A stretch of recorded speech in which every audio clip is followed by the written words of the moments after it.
36 வருட அனுபவம், 23 கிளைகள் கொண்ட சுற்றுலா நிறுவனம் ஸ்ரீ முருகன் டிராவல் ஏஜென்சி. தொடர்புக்கு srimurugantravel.com. ஸ்ரீ கந்தவிலாஸ் விபூதி குங்குமம் மற்றும் ஸ்பெஷல் பஞ்சாமிர்தம். சிவப்பு சிறப்பு.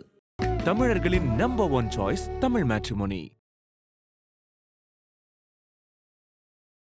ஸ்ரீ அருள்மிகு சோழமுடையார் திருக்கோவில் நம்ம இப்போ இருக்கிறோம். கொல்லிமலையில இருக்கிற இந்த திருக்கோவில்ல கிட்டத்தட்ட 1000 வருடங்கள் பழமை வாய்ந்த இந்த திருக்கோவில் சன்னிதானத்துக்கு நம்ம வந்திருக்கோம்.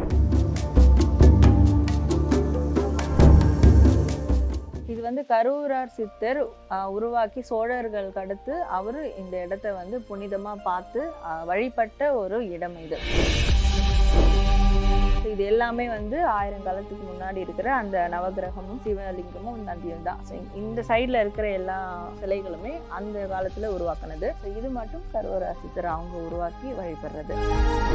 நந்தி எப்போதும் எல்லா கோவிலையும் நாக்க மட்டும் தான் ஒரு சைட் வச்சிருக்கோம், அதை நம்ம பார்த்திருக்கோம். ஆனா இந்த நந்தி ஒரு பக்கம் திரும்பி நம்மள பாக்குற மாதிரி இருக்கு. இந்த நந்தியோட விசேஷம் என்ன? இந்த நந்தி பாத்தீங்கன்னா எந்த ஒரு இடம் ரொம்ப ரொம்ப அமைதியா இருக்கோ அங்க சித்தர்கள் வாழ்ந்துட்டு இருக்காங்கன்னு அர்த்தம். இங்க இன்னொரு ஸ்பெஷல் என்னன்னா, இங்க சித்தர்கள் பாதம் அப்படின்னு இருக்கு. ஸ்ரீ அருள்மிகு சோழமுடையார் திருக்கோவில் நம்ம இப்போ இருக்கிறோம். கொல்லிமலையில இருக்கிற இந்த திருக்கோவில்ல கிட்டத்தட்ட 1000 வருடங்கள் பழமை வாய்ந்த இந்த திருக்கோவில் சன்னிதானத்துக்கு நம்ம வந்திருக்கோம். இதுவே நம்மளுக்கு மிகப்பெரிய பேர் அப்படின்னு சொல்லலாம்.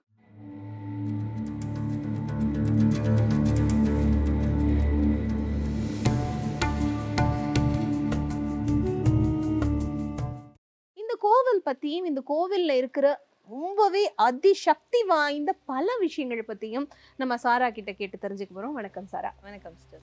நிச்சயமா நம்ம கொல்லிமலையில பல விஷயங்களை பார்த்துட்டு வரோம். அந்த சீரீஸ்ல இப்போ இந்த தருணத்துல ஒரு 1000 வருடம் பழமை வாய்ந்த சிவன் கோவிலுடைய சந்நிதிக்கு முன்னால நம்ம உட்கார்ந்துட்டு இருக்கிறோம். இந்த கோவிலோட வரலாறு அப்படின்னு சொன்னா என்ன?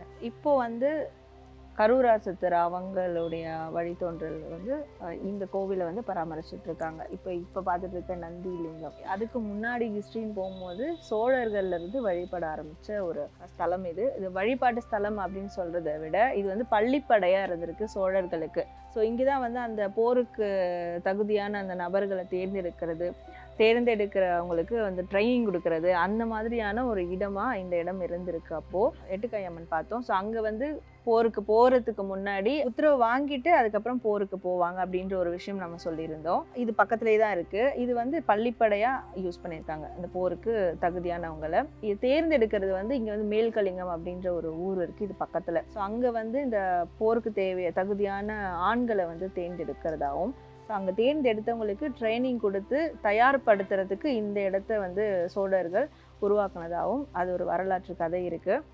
ஸோ அவங்க போனதுக்கப்புறம் கரூரார் சித்தர் இந்த அவங்களுடைய சின்னமாக இந்த லிங்கத்தை வழிபட ஆரம்பிச்சிருக்காங்க. ஸோ அதுக்கு முன்னாடி பார்த்தீங்கன்னா ஆதிலிங்கம் இங்கே இருக்குது. இந்த ஆதிலிங்கம் நந்தியை தான் சோழர்கள் வழிபட்டிருக்காங்க. இந்த ஆதிலிங்கத்துக்கு பின்னால பார்த்தோம் அப்படின்னு சொன்னா இந்த நிறைய நவக்கிரகங்கள் இருக்கு. அந்த நவக்கிரக விக்கிரகங்களும் பார்க்கறதுக்கு அது சின்னதா இருக்கு. அதே நேரத்துல பார்த்தீங்க அப்படின்னு சொன்னா அவ்வளவு அற்புதமா அந்த வேலைப்பாடுகள்லாம் இருக்கு. இதுவும் அந்த 1000 வருஷத்துக்குரிய நவக்கிரகங்கள் தானே? ஆமா. நம்ம இப்போ இருக்கிற இந்த காலத்துல இருக்கிற சிலையை பார்த்தாலும் 1000 காலத்துக்கு முன்னாடி இருக்கிற சிலையை பார்த்தா நம்ம கண்டிப்பா டிஃப்ரென்ஸ் கண்டுபிடிக்க முடியும். ஸோ அப்போ இருக்கிற வேலைப்பாடு வேற, இப்போ இருக்கிற வேலைப்பாடு வேற. ஸோ இது எல்லாமே 1000 காலத்துக்கு முன்னாடி இருக்கிற அந்த நவகிரகமும் சிவலிங்கமும் நந்தியும் தான். ஸோ இந்த சைடில் இருக்கிற எல்லா சிலைகளுமே அந்த காலத்தில் உருவாக்குனது. ஸோ இது மட்டும் கரூரார் சித்தர் அவங்க உருவாக்கி வழிபடுறது. இங்கே இன்னொரு ஸ்பெஷல் என்னென்னா, இங்கே சித்தர்கள் பாதம் அப்படின்னு இருக்குது. ஸோ கொஞ்சம் இறக்கத்தில் போனோன்னா சித்தர்கள் பாதம்னு இருக்கும். ஸோ அந்த பாதத்தில் 18 சித்தரும் தவம் பண்ணதா ஒரு வரலாறும் இருக்குது. ஸோ எல்லா சித்தரும் இங்கே தவம் பண்ணுவாங்க. ஸோ அந்த அளவுக்கு இன்னும் ஒரு பவர்ஃபுல்லான ஒரு இடம் இது. பட் ரொம்ப மோஸ்ட்லி அவ்வளோ டூரிஸ்ட்டுக்கு கூட அவ்வளோ தெரியாது. பட் கொல்லிப்பாவை இது பக்கத்துலேயே இருக்குது. ரொம்ப அமைதியாக இருக்கும். ஏன்னா நீங்கள் வரும்போதே பார்த்துருப்பீங்க, அந்த அமைதி உங்களுக்கு சித்தர்களோட அந்த வைப்ரேஷன் உங்களுக்கு கிடைச்சிருக்கும். எந்த ஒரு இடம் ரொம்ப ரொம்ப அமைதியாக இருக்கோ அங்கே சித்தர்கள் வாழ்ந்துட்டு இருக்காங்கன்னு அர்த்தம். இந்த இடத்துக்கு நம்ம ஃபர்ஸ்ட் உள்ள வர்றப்போவே நான் முதலாக இங்கே நான் வரேன். வர்றதால எனக்கு ஃபீல் ஆச்சு. இந்த இப்போ சொல்லும்போது கூட இருக்கு அந்த காத்துல இருக்கிற அந்த வைப்ரேஷன், காத்து நம்ம கூட பேசுறத வந்து இங்க வந்தாதான் நம்மளால ஃபீல் பண்ண முடியும். அதே போல இங்க இருக்கிற உயிரினங்கள் எல்லாமே பார்த்தா அது அந்த உயிரினங்கள் மாதிரி தெரியல. நம்ம வந்து நாய்களை நிறைய பார்க்குறோம். இப்போ கூட நம்ம கூடவே ஒரு பைரவர் இருக்காரு. அவரை பார்க்குறப்போவும் நமக்கு என்ன தோணுதுன்னா அவர் நாய் மாதிரி எல்லாம் தெரியல. அவ்வளோ தூரம் வந்து ரொம்ப ரொம்ப கனெக்டா இருக்காங்க. இந்த வர்ற காத்துல ஒவ்வொரு விஷயமும் மேலும் நம்மளுக்கு ஆசீர்வாதம் கொடுக்குற மாதிரி இருக்கு. இந்த கோவிலுக்குள்ள போகும்போது நந்தியினுடைய தோற்றம் இப்படி. நந்தி எப்போதும் எல்லா கோவில்லையும் வந்து நாக்க மட்டும்தான் ஒரு சைட் வச்சிருக்கோம், அதை நம்ம பார்த்துருக்கோம். ஆனா இந்த நந்தி ஒரு பக்கம் திரும்பி நம்மள பாக்குற மாதிரி இருக்கு. இந்த நந்தியோட விசேஷம் என்ன? ஸோ இந்த நந்தி வந்து பாத்தீங்கன்னா பிரதோஷ நந்தி ஒன்று இருக்கும், தியான நந்தின்னு ஒன்று இருக்கும். இப்போ அதுலலாம் பார்த்தீங்கன்னா நேருக்கு நேராக இருக்கும். அவங்க வந்து தியானம் பண்ணுறவங்க. இப்போ பொதுவாக நந்தி காதில் போய் சொல்லுங்க, இங்கே சொன்னால் பரம்பொருள்கிட்ட அடைஞ்சிரும், இவங்க போய் அங்கே டிரான்ஸ்லேட் பண்ணிடுவாங்க, சொல்லிடுவாங்க, இங்கே தான் சொல்லணும்னு ஒரு ஐதீகம் இருக்கு இல்லையா? ஸோ அந்த தவம் பண்ணுற நந்திக்கிட்ட நம்ம எதுவும் சொல்லக்கூடாது. இவங்க பிரதோஷ நந்தின்றது இப்படி திரும்பி இருக்கு இல்லையா, இது வந்து வரம் கொடுக்குற நந்தி. ஸோ இவங்க கிட்ட நம்ம போய் காதில் சொல்லணும். நீங்கள் நல்லா பார்த்தீங்கன்னா பிரதோஷ நந்தி கிட்ட தான் போய் நம்ம போய் காதில் சொல்லுவாங்க. ஸோ அந்த நந்திக்கு கொம்புக்கு இடையில தான் வந்து அந்த பிரதோஷ காலத்தில் அம்மையப்பன் வந்து ஆனந்த நடனம் ஆடுவாங்க அப்படின்றதும் இருக்குது. ஸோ இவங்க வரம் கொடுக்குறவங்க, அதனால இப்படி திரும்பி இருக்காங்க. அப்போ இப்படி எப்படி இந்த ஃபார்வர்டில் திரும்பி இருக்க நந்திலாம் வந்து வரம் கொடுக்குற நந்தி பிரதோஷ நந்தி. இவங்க காதில் போய் நீங்கள் எது சொன்னாலும் நடக்கும், இவங்க வந்து அவருக்கு பாஸ் பண்ணிடுவாங்க. நிச்சயமா. அதாவது அந்த உள்ள நம்ம அந்த சிவன் மூலவர்கிட்ட போறப்போவே அந்த நந்தி வந்து நம்மளை பார்த்து ஏதாவது வேணும்னா கேளு அப்படிங்கிற மாதிரி அதே ஒரு உணர்வுல தான் அந்த நந்தியும் அமையப்பட்டிருக்கு. நீங்க அந்த நான் பொய் சொல்லல, அந்த வீடியோல வந்து பாத்தீங்க, இப்ப பாக்குற நேர்களுக்கு வந்துட்டு அது புரியும். இந்த கோவில்ல வந்து கருவூராருடைய வழிபாடு நடந்திருக்கு அப்படின்னு சொல்றீங்க. அதை பத்தி சொல்லுங்க. கருவூராரோட வழிபாடு நடந்திருக்கா, அல்லது கருவூராரோடைய தியான நிலையான விஷயங்கள் இருக்கா, தியானம் செய்த இடம் இருக்கா, அல்லது கருவூராரோட ஜீவசமாதி சம்பந்தமான ஏதாவது விஷயங்கள் இங்க இருக்கா, அதை பத்தி சொல்லுங்க. இது வந்து கருவூரார் சித்தர் உருவாக்கி சோழர்களுக்கு அடுத்து அவரு இந்த இடத்த வந்து புனிதமா பார்த்து வழிபட்ட ஒரு இடம் இது. ஸோ ராஜராஜ சோழன் அவரு கூட இருந்தவர் தான் கருவூரார் சித்தர். அவருக்கு எல்லாமே கைட் பண்ணவர் தான் கருவூரார் சித்தர். ஸோ அந்த சோழ வம்சம் அந்த ஒரு சாப்டர் முடிஞ்சதுக்கப்புறம் ஸோ இவங்க அதை எடுத்து நடத்த ஆரம்பிச்சிருக்காங்க அந்தந்த இடங்கள்ல. அதில் கொல்லிமலையில் இது பள்ளிப்படை ரொம்ப மெயினான ஒரு இடம். எங்கே சோழர்கள் வந்து எங்கே போரிட போனாலும், ஈவன் வந்து இலங்கை கூட சரி, இலங்கை இருக்கட்டும், மற்ற கடாரமாக இருக்கட்டும், ஸோ அந்த இடங்களுக்கு அவங்க போர் புரிய போனால் கூட இங்கே தான் அதற்கான ஒரு ஒத்திகை வந்து நடக்கும். ஸோ அது வந்து அதனால் இது ரொம்ப புனிதமாக அவங்களால பார்க்கப்படக்கூடிய ஒரு இடம்ன்றதுனால இந்த கருவூரார் சித்தர் இதை வந்து எடுத்து இதை அப்படி செக்யூர் பண்ணி ஸோ இது ஒரு வழிபாட்டு ஸ்தலமாக மாற்றி இது பண்ணி வந்திருக்காரு. இப்போ நம்ம வந்து ஒரு சிவன் கோவிலுக்கு போகிறோம்னா மேக்சிமம் வந்து நம்ம சிவலிங்கத்துக்கு பக்கத்துலேயே வந்து போக முடியாத தருணங்கள் தான் இருக்கும். ஆனால் சில பேர் வந்து என்ன சொல்கிறாங்க அப்படின்னா, நமக்கு ஒரு சிவலிங்கம் பக்கத்தில் நம்ம இருக்குது அப்படின்னு சொன்னால் அந்த சிவலிங்கத்தை நம்ம தொட்டு வணங்கிடணும். ஆனால் அந்த வணங்குறதுக்கு ஒரு முறை இருக்குது அப்படின்னு சொல்கிறாங்க. இங்கேயும் நம்ம பார்த்தோம்னு சொன்னால் ஆதி சிவலிங்கம் நம்ம கையில் தொடக்கூடிய மாதிரியான ஒரு அமைப்பில் தான் இங்கேயும் வந்து திருவுருள் செய்துட்டு இருக்காரு அப்படின்னு சொல்லலாம். எனக்கு அதை தொட்டு வணங்குற ஒரு மிகப்பெரிய பாக்கியம் கிடைச்சிது. இதை தொட்டு வணங்கணும்னா ஆண்கள் எப்படி இந்த சிவலிங்கத்தை தொட்டு வணங்கணும், பெண்கள் எப்படி இந்த சிவலிங்கத்தை தொட்டு வணங்கணும்?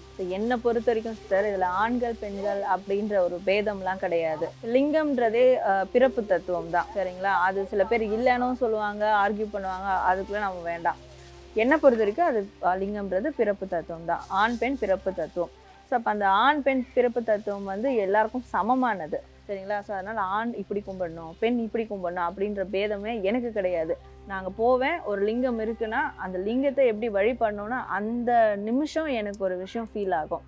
ஸோ அது வந்து ஈசன் என் அப்பா நம்மளுக்கு வந்து இப்படி இந்த இடத்துல இப்படி தான் நீ கும்பிடணும் அப்படின்னு எனக்கு சொல்கிறாரு அப்படின்றத நான் உணர்ந்து அங்கே அந்த மாதிரி கும்பிட்டுருவேன். சில இடத்துல நம்ம கட்டிப்பிடிக்க தோணும், சில இடத்துல தூரமாக நின்று மரியாதை நிமித்தமாக கும்பிட தோணும். இப்போது நம்ம அப்பா வந்து மரியாதையாகவும் நம்ம வந்து பிஹேவ் பண்ணுவோம், கட்டி பிடிச்சும் பிஹேவ் பண்ணுவோம், சம்டைம்ஸ் வந்து அடித்தும் விளையாடுவோம். ஸோ அதே கான்செப்ட் தான் இவர்கிட்டையும். எந்த இடத்துல அவர் என்ன ஃபீல் கொடுக்குறாரோ அந்த ஃபீலோட நின்று கும்பிட்டா இது ஆணுக்கும் பெண்ணுக்கும் 2 பேருக்கும் சமமாக பொருந்தும். அந்த ஃபீலோட நின்று கும்பிட்டாலே போதும். ஸோ இப்போ உங்களுக்கு கட்டி பிடிக்கணும்னு சொன்னால் கட்டி பிடிச்சி கும்பிடலாம். ஆனால் இது ஒரு சில கோவிலில் உங்களுக்கே ஃபீல் ஆகும், இதுக்கு மேலே நம்ம போகக்கூடாது, இங்கே நிற்க சொல்கிறாரு அப்படின்றது. ஸோ அந்த அவர் கொடுக்குற ஒரு சமிக்கை அதை ஃபாலோ பண்ணி கும்பிட்டாலே போதும். இவ்வளவுதான். ஆண் பெண் அது பேதம்லாம் இல்லை, 2 பேருக்கும் எல்லாமே சமம் தான். இந்த கோவிலோட அதி விசேஷம் அப்படின்னு சொன்னா நீங்க என்ன நினைக்கிறீங்க? இதோட அதி விசேஷமே வந்து 2 விஷயம். ஸோ பள்ளிப்படை ஒன்று, இன்னொன்று சித்தர்கள் தவம் பண்ண இடம் ஒன்று. 18 சித்தர்களும் வந்து தவம் பண்ணியிருக்காங்கன்னா அப்போ இங்கே எவ்வளோ பெரிய ஒரு வைப்ரேஷன் இருக்கும். ஸோ இங்கே வர பக்தர்களும் சரி, இல்லை இதை பார்க்க வரவங்களும் சரி, இங்கே அதே அமைதியோடு வந்து இங்கே ஐயா வழிபட்டுட்டு உடனே போயிட்டு அந்த சித்தர்கள் பாதம் இருக்கு இல்லையா, அங்கே உட்காந்து ஒரு 2 நிமிஷமாவது ஒரு தியானம் பண்ணிட்டு போனாங்கன்னா கண்டிப்பாக அவங்களுக்கு மிகப்பெரிய ஒரு கிளென்சிங் எனர்ஜி வந்து கிடைக்கும். ஸோ இங்கே வந்ததுக்கு ஒரு மிகப்பெரிய ரிலீஃபாக, அது என்ன மாதிரியான ஒரு மனநிலை வந்தாலும் ரொம்ப ரொம்ப ரிலாக்ஸ்டாக ரிலீஃபாக உணர்வாங்க. அது மட்டும் இல்லை, இங்கே ஒரு விஷயம் உருவாயிருக்கு இல்லையா, ஒரு போருக்கு தேவையான விஷயம் உருவாகும் போது அந்த வைப்ரேஷனும் நம்மளுக்கு ஆட் ஆகும். ஸோ அப்போ உடல் பலமும் மனபலமும் நிச்சயமாக இங்கே வந்தால் கிடைக்கும். நிச்சயமா. அதாவது வாழ்க்கை அப்படிங்கிறதே ஒரு போராட்டம் அப்படின்னு தான் சொல்லுவாங்க. அந்த போராட்டத்துக்கு தேவையான சக்தி அப்படிங்கிறது இந்த கோவிலில் நம்மளுக்கு கிடைக்கும் அப்படின்ற ஒரு பெரிய தத்துவத்தை இந்த இடத்துல நம்ம வந்து நம்மளுடைய நேயர்களுக்கு பதிவு செய்திருக்கிறோம். எல்லாமே அவன் செயலால் தான் நடக்கும். அது போல இந்த ஆலயத்துக்கு நம்ம வந்திருக்கிறதும் நம் செயல் கிடையாது, அவன் செயல் தான். எல்லாமே அவன் செயல் தான். இந்த நேரத்துக்கும் இந்த தருணத்துக்கும் இந்த இயற்கைக்கும் உங்களுக்கும் ரொம்பவே நன்றி சார். நன்றி.